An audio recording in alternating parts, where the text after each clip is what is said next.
Green Valley International School. Let us join hands to empower the future of nation. Hello and welcome to Green Valley International School online lectures. My name is Ravi Patel and today we are going to discuss about the chapter number 8, the role of parliament in the democratic countries. So, एक democratic country क्या होता है, क्या होती है parliament, that we will discuss in this chapter. So let's begin with the chapter number 8. बहुत कुछ आपको जानने को मिलेगा, a lot to know, a lot to discuss. सबसे पहले क्वेश्चन है आप यहाँ पर, तो आपको इस चैप्टर की इंपॉर्टेंस आपको पता चलेगी. Who gives the power to the government to take decisions and they implement the law? As we know that the government make the laws and implement those laws into the society, या फिर citizen के ऊपर वो law है वो implement करते हैं. तो गवर्नमेंट है वो डिसीजन कैसे लेती है या फिर इम्प्लीमेंट कैसे करती है, नया लॉ कैसे क्रिएट करते हैं, that we will discuss in this chapter. ऐसा नहीं है कि मोदी साहब मॉर्निंग में उठे और सोचते हैं कि चलो इस तरह का कुछ लॉ होना चाहिए और उसको इम्प्लीमेंट करें, दैट टाइप ऑफ ऐसे लॉ नहीं बनता. ठीक है, हु मेक्स दिस लॉ, तो मोदी साहब नहीं बनाते तो कौन बनाता है, राइट. इसके अलावा how many types of government in in a country. ठीक है, एक कंट्री के अंदर कौन कौन से टाइप की गवर्नमेंट होती है, स्टेट गवर्नमेंट, सेंट्रल गवर्नमेंट क्या होती है, that we will discuss in this chapter. Also India एक डेमोक्रेटिक कंट्री है कि नहीं है, कि अलग अलग टाइप की गवर्नमेंट क्या क्या होते हैं, that we will all this thing we will discuss in this chapter. तो टाइप्स ऑफ गवर्नमेंट, देखो ऐसा नहीं है कि वर्ल्ड में सिर्फ डेमोक्रेटिक कंट्री ही है. ठीक है, डिफरेंट काइंड्स ऑफ गवर्नमेंट है वर्ल्ड के अंदर, और डेमोक्रेसी के अंदर भी डिफरेंट काइंड्स ऑफ डेमोक्रेसी है, राइट. तो हम पूरा डिटेल में नहीं जाएंगे, बट ओवरऑल हम देखेंगे कि ओवरऑल वर्ल्ड के अंदर अलग अलग कंट्रीज के अंदर किस तरह की गवर्नमेंट है वो है. फॉर एग्जाम्पल की डेमोक्रेसी है तो इंडिया के अंदर यूएसए, श्रीलंका और जैसे कंट्रीज हैं, that those countries are following the democracy type of government. देखो गवर्नमेंट तो हर एक कंट्री के अंदर होती है, कुछ में कम्युनिस्ट कंट्रीज है जैसे कि चाइना एंड रशिया. अब आप सोचेंगे भाई कम्युनिस्ट क्या है, तो देखो डेमोक्रेसी में क्या होता है कि लोग इलेक्ट करते हैं वहाँ के प्रेसिडेंट को, वहाँ के प्राइम मिनिस्टर को, right.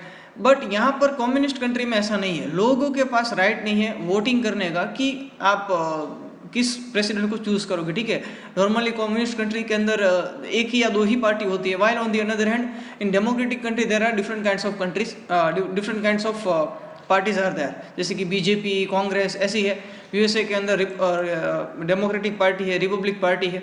So different kinds of parties होती है डेमोक्रेसी में, जबकि कम्युनिज्म में ऐसा नहीं होता. ठीक है, कम्युनिस्ट कंट्रीज हैं वहाँ पर जनरली एक ही पार्टी होती है. इसके अलावा डिक्टेटोरियल, मतलब कि वहाँ पर सिर्फ कोई एक पर्सन है वो रूल करता है, जैसे कि नॉर्थ कोरिया, आपने सुना होगा बहुत बार किम जोंग उन के बारे में, और कंबोडिया, ऐसे कंट्रीज है वहाँ पर कोई एक पर्टिकुलर आदमी है वो रूल करता है, वहाँ पर कोई पार्टी नहीं है. ठीक है, पार्टी होगी तो भी चेंज नहीं होगी आने वाले फ्यूचर के अंदर. इसके अलावा जो लास्ट एक टाइप है वो है हेरिडेटरी और मोनार्ची. ठीक है, मोनार्ची क्या होती है कि वहाँ पर कोई किंग या क्वीन है वो रूल करते हैं, जैसे कि डेनमार्क है, यूनाइटेड किंगडम है. एज यू नो कि यूनाइटेड किंगडम इंग्लैंड के अंदर कोई क्वीन है वो रूल करती है, राइट. इसके अलावा थाईलैंड जैसे कंट्रीज है, those following are the monarchy. तो हम किसको फॉलो करते हैं, thank we having the democracy. अब देखो डेमोक्रेसी है वो एक अच्छी चीज़ है, क्यों अच्छी है compare to the communist, dictatorial और monarchy, that we will also discuss in this chapter. So first of all what is democracy. आपके माइंड में क्वेश्चन आएगा कि भाई डेमोक्रेसी क्या है, democracy what is the democracy. A democracy is the system applied in the country to run and govern the country. एक country को run करने के लिए और गवर्न करने के लिए एक जो सिस्टम अप्लाइड की जाते हैं, that we is known as the democracy. ठीक है, these countries which is having the democracy known as the democratic country. So whenever you heard the word democratic country, that means this country is having the system of democracy. And democracy means the government run by the people. ठीक है, यहाँ पर जो democracy होती है उसके अंदर superior कौन होते हैं, लोग होते हैं, राइट. उसके जो कंट्रीज के सिटीजन है, those are the superior in the country. तो डेमोक्रेसी के अंदर रन होती है government by the people. As we know that कि मोदी साहब है वो एक चाय बेचने वाले थे, फिर भी हमारे प्राइम मिनिस्टर है. दैट मीन्स को वहाँ पर कॉमन पीपल को इक्वल अपॉर्चुनिटी मिलती है गवर्नमेंट के अंदर ज्वाइन होने की. इसके अलावा people choose and elect the political leader by casting vote. देखो ये बहुत ही इंपॉर्टेंट सेंटेंस है कि एक वोट कास्ट करने के बाद वहाँ पर अपने जो लीडर है आप चूज कर सकते हो. ठीक है, अगर आपको लगता है कि यहाँ पर ये लीडर है वो बेटर है compare to the other leader, तो you can choose your leader by casting vote. जिसकी भी मेजोरिटी होगी वो वहाँ पर विनर होगा. खैर, this leader run the government और this country run and govern the country. So जो भी कंट्री, जो भी पार्टी जीतती है, ठीक है, जो भी लीडर है, जो भी पार्टी वो जीतती है, वो पार्टी वहाँ पर रूल करती है ओवर द इंडिया.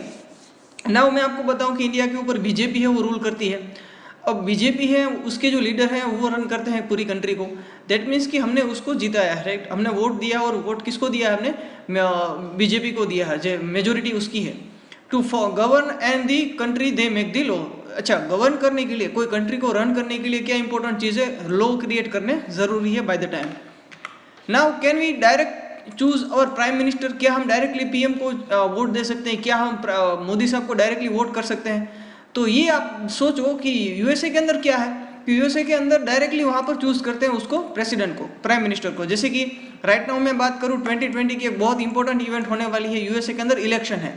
अब ज़्यादातर लोग तो इससे आपके जो स्टूडेंट्स है वो उसमें इंटरेस्टेड नहीं है, बट यहाँ पर है जो बाइडन, इसके अलावा यहाँ पर डेमोक्रेटिक पार्टी के अंदर है डोनाल्ड ट्रंप को, ठीक है, ये दोनों अगेंस्ट में है, ठीक है। तो यहाँ पर जो बाइडन है और डोनाल्ड ट्रंप है, तो लोग है डायरेक्टली जो बाइडन को वोट कर सकते हैं या फिर डोनाल्ड ट्रंप को वोट कर सकते हैं। बट इंडिया के अंदर क्या सिचुएशन है? तो आंसर है no, we can not choose our prime minister directly. हम डायरेक्टली मोदी साहब को वोट नहीं दे सकते। हम बीजेपी का बटन दबाएंगे और मोदी साहब को वोट जाएगा, ऐसा नहीं है। वी चूज और इलेक्ट अवर रिप्रेजेंटेटिव। देखो, लोकली जो रिप्रेजेंटेटिव होता है उसको हम इलेक्ट करते हैं, ठीक है। मान लीजिए कि मोरबी के अंदर हम इलेक्ट करते हैं कांग्रेस या फिर बीजेपी के लीडर को, our area, and then they choose the prime minister, फिर वो चूज करेंगे प्राइम मिनिस्टर को। Those elected representative meet and make laws for the country. तो हमने जिसको इलेक्ट किया है वो वहां पर क्रिएट करेगा लॉज, ठीक है। Where they meet it is known as the parliament, जहां पर वो बैठते हैं उसको कहते हैं पार्लियामेंट। थोड़े दिन ये न्यूज़पेपर में था, अगर रीड किया है तो, कि पार्लियामेंट है उसका एक नया स्ट्रक्चर बनने वाला है जिसका 900 करोड़ के अराउंड बजट है, और वो टाटा जो कंपनी है उसको दिया गया है। खैर, Indian parliament is situated in new Delhi. अगर आपको याद नहीं है कि सेंट्रल गवर्नमेंट कहाँ पर है, तो हमारी जो पार्लियामेंट है वो कहाँ पर है, वो है दिल्ली के अंदर। खैर, पार्लियामेंट की बात की जाए तो parliament is the India having the 2 houses. देखो, पार्लियामेंट के अंदर भी 2 हाउस है, एक है Lok Sabha and second one is the Rajya Sabha. अब ये दोनों क्यों है, स्टैंडर्ड 9 के हम डिटेल के अंदर डिस्कशन करने वाले हैं, तो डोंट वरी अबाउट इट कि लोकसभा और राज्यसभा राइट नाउ पता नहीं है कि क्या है। So we elect representative of the Lok Sabha. हम किसको इलेक्ट करते हैं, लोकसभा को जो मेंबर्स होते हैं उसको। राज्यसभा के मेंबर्स को हम इलेक्ट नहीं करते हैं। विच party having the majority they form the government. तो लोकसभा के अंदर जिसकी पार्टी मेजोरिटी के अंदर होगी उसकी गवर्नमेंट वहां पर बनेगी। लोकसभा के अंदर बीजेपी की सीट्स फॉर एग्जाम्पल 300 प्लस है, ठीक है, और हमारी जो टोटल सीट्स हैं वो अराउंड 500 है। तो यहाँ पर मेजोरिटी किसकी हुई, 300 की। दैट मीन्स कि लोकसभा के अंदर मेजोरिटी अब हो गई है बीजेपी की, और वो क्रिएट करेगी एक नई government. Sometimes they combine and make the government. देखो, कभी ऐसा भी होता है कि मेजोरिटी किसी भी पार्टी की नहीं है। फॉर एग्जांपल 500 है, उसमें आपको कंपलसरी 300 के अप सीट्स लेकर आनी है, ठीक है। अब as we know that we are having the different kinds of party, तो 500 जो सीट्स है उसमें मान लीजिए सबको 100 मिलती है, ठीक है, 100 सभी को मिलती है, तो कोई भी पार्टी यहाँ पर मेजोरिटी नहीं है। But if any party combined then they make the new government, ठीक है, वो कंबाइन होकर अपनी वोट है उसको मर्ज कर सकती है। So we are having the power in the democracy. हमारे पास है डेमोक्रेसी का पावर। पावर किसके पास एक्चुअली, ठीक है, who is having the real power in the democracy, कि मोदी साहब है वो सुपीरियर है कि प्रेसिडेंट सुपीरियर है, तो ऐसा नहीं है। एक डेमोक्रेसी के अंदर जो पावर होता है, the real power lies in the hand of the people. The people of the country having the power of democratic country. The democratic country के अंदर एक लोग होते हैं, उसके सिटीजन्स होते हैं, वो वहाँ पर पावर है। अब कल को अगर हम चाहें कि मोदी साहब अच्छा काम नहीं कर रहे हैं, then we can change our government. If the leader will not work properly then the people have the power to vote and change the government. अगर हमारे पास अगर कोई हमने रिप्रेजेंटेटिव को चूज भी किया है और अगर वो अच्छा काम नहीं करता है, देन आने वाले जो नेक्स्ट इलेक्शन होंगे उसके अंदर हम उसको चेंज कर सकते हैं by casting vote. Majority country having this type of government. So world की मेजोरिटी जो कंट्रीज हैं they are having the democratic type of government. Some countries are having the king but also having the parliamentary. तो अगर मैं Britain की बात करूँ, ठीक है, ब्रिटेन के अंदर क्या है, इंग्लैंड के अंदर क्या है, तो वहाँ पर क्वीन है बट वहाँ पर भी पार्लियामेंट है। डेनमार्क के अंदर भी किंग है बट वहाँ पर भी पार्लियामेंट है। वो पार्लियामेंट है वो लॉ है वो क्रिएट करती है। क्वीन और किंग है वो लॉ क्रिएट नहीं करते, जस्ट वहाँ पर नाम के किंग है, ठीक है। खैर, अब बात करते हैं चैप्टर की। अब आपकी बुक में जाते हैं और एक्चुअल में देखते हैं कि क्या लिखा है आपकी बुक के अंदर। ये सब आपका ऐसा ही समझने के लिए था, ठीक है। Power of democracy, the people cast vote in the election. हम जानते हैं कि इलेक्शन के अंदर हम वोट करते हैं, right, we are the voters.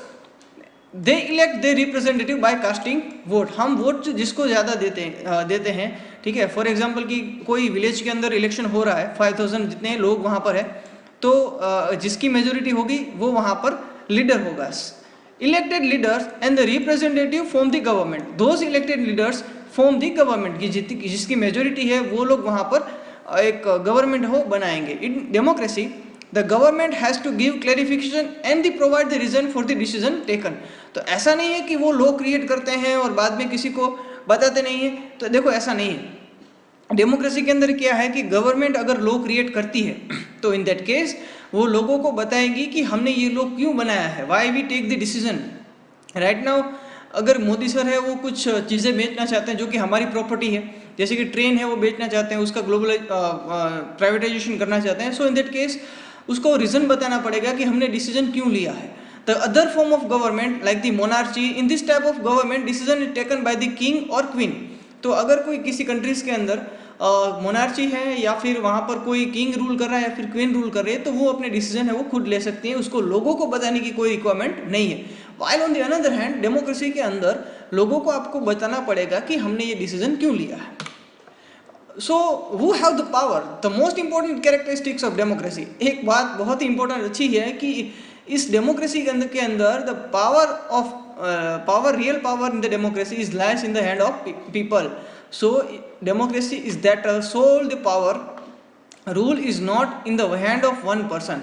देखो डेमोक्रेसी के अंदर किसी एक पर्टिकुलर आदमी के पास पावर नहीं है। देखो ऐसा जब होता है तो प्रॉब्लम क्या होती है, अगर कोई one particular is having the power then he must do something else, वो कुछ गलत करेगा, राइट। सो ऐसा नहीं होना चाहिए। इसीलिए हमारी कंट्री के अंदर क्या है, डेमोक्रेसी है। और अच्छी चीज़ ये है कि यहाँ पर लोगों के पास पावर है। So every citizen is a member of decision making process. तो हर एक सिटीजन है उसका डिसीजन मेकिंग प्रोसेस है। People themselves are the creator of their destinies. तो लोग हैं अपनी डेस्टिनी के मालिक है, मतलब वो चाहे तो वो गवर्नमेंट चेंज कर सकते हैं, अगर वो चाहे तो गवर्नमेंट को एज इट इज रहने दे सकते हैं। खैर कंट्री है चलो एक पूरा समझते हैं यहाँ पर कि इलेक्शन प्रोसेस कैसा होता है। एक कंट्री है फॉर एग्जांपल 1 लाख लोगों का, राइट। उसमें से 5 ऐसे डिस्ट्रिक्ट हमने बना दिए कि 5 सीट्स हैं, राइट। हर एक डिस्ट्रिक्ट में 1 सीट। फॉर एग्जांपल वो 5 सीट्स हैं, उसमें इलेक्शन में पार्ट लेते हैं तो 5 बीजेपी के मेंबर पार्ट लेते हैं और 5 कांग्रेस के मेंबर है वो पार्ट लेते हैं, राइट। अब जो यहाँ पर इलेक्शन होगा उस 5 सीट में 3 बीजेपी जीत जाती है और 2 सिर्फ कांग्रेस के पास रहती है। सो अब रूल कौन करेगा, बीजेपी रूल करेगी, क्योंकि मेजोरिटी किसके पास है, बीजेपी के पास है। अगर मान लीजिए कि यहाँ पर एक और पार्टी होती और यहाँ पर 2 बीजेपी को मिलती, 2 कांग्रेस को और एक तीसरी पार्टी होगी यहाँ पर, ठीक है। तो अब ये दोनों पार्टी, ये पार्टी किसी के भी साथ जुड़ सकती है और यहाँ पर एक नई गवर्नमेंट है वो फॉर्म कर सकती है। फॉर एग्जाम्पल मैं यहाँ पर देना चाहूँगा महाराष्ट्र का। राइट नाउ महाराष्ट्र के अंदर 3 अलग अलग जो पार्टीज है उन्होंने जॉइंटली गवर्नमेंट फॉर्म की है, ठीक है।